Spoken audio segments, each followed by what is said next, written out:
ناکۆکی ناوخۆیەکانی یەکێتی نیشتیمانی کوردستان و مانگرتنی 8 ڕۆژی پێشمەرگە دێرینەکانی یەکێتی لەبەردەم مەکتەبی سیاسی حیزبەکەیان ئەندامانی مەکتەبی سیاسی ئەو حیزبەی ناچار کرد دوای 4 مانگ جارێکی تر کۆ ببنەوە.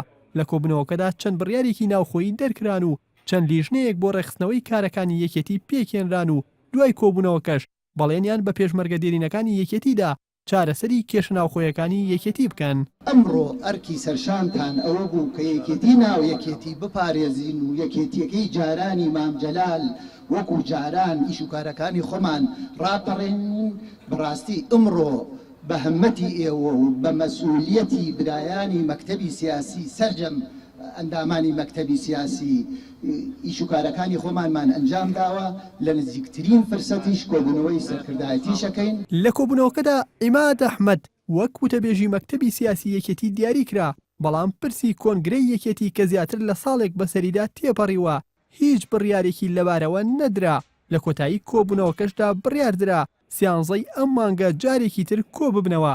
عیماد ئەحمەد وتەبێژی مەکتەبی سیاسی یەکێتی بە ڕۆژنامەنووسانی ڕاگەیاند یەکێتی پلانی تەواوی داناوە و لیژنەیان بۆ چارەسەرکردنی کێشە ناوخۆیەکان و پەیوەندیەکانی حیزبەکەی لەگەڵ لایەنەکانی تر پێکێناوە و وتیشی لە داهاتوودا ئەنجامی چاکسازیەکان دەردەکەون.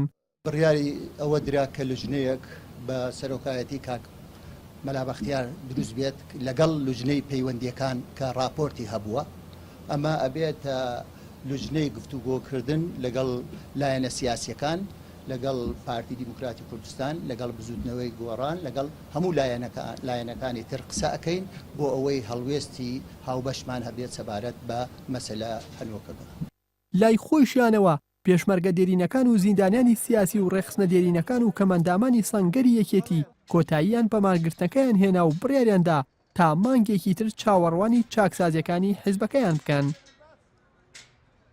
ئەمە دەڵێن برا گەورەکان بەهۆش بێنەوە ماڵە گەورەکەی یەکێتی 40 ساڵ خەباتی یەکێتی خوێنی شەهیدان خەبات و ماندووبوونی پێشمەرگە زام و خوێن بەخشینی کەمەندامانی سەنگەر زیندانیانی سیاسی با بە پیرۆ نەچێ. ئاڵۆزی نێوباڵەکانی یەکێتی و نیگەرانی بەرپرسە باڵەکانی یەکێتی گەشتە ئاستێک بە درێژایی 4 مانگ لەسەر مێزی گفتوگۆی مەکتەبی سیاسی حیزبەکەیان ڕوبەڕووی یەکدا نەنیشن. بەڵام پێشمەرگە دێرین و کادرانی ئەو حیزبە هیواخوازن کۆبوونەوەی ئەم جارە ببێتە دەواازەیەک بۆ چارەسەرکردنی کێشە ناوخۆیەکانی یەکێتی. پاش تێپەڕینی زیاتر لە 4 مانگ جارێکی تر مەکتەبی سیاسی یەکێتی نیشتیمانی کوردستان لە بارگای مەکتەبی سیاسی کۆبوونەوەکانی دەست پێکردەوە. بەڵام ناکۆکیەکانی ئەو حیزبە نازانرێت بە کۆبوونەوەکانی مەکتەبی سیاسی چارەسەرە بێت یا درێژەیە بێ. ئەم پرسیارە کات وەڵامی دەداتەوە. بابانە نوێرێن ئاڕتی سلێمانی.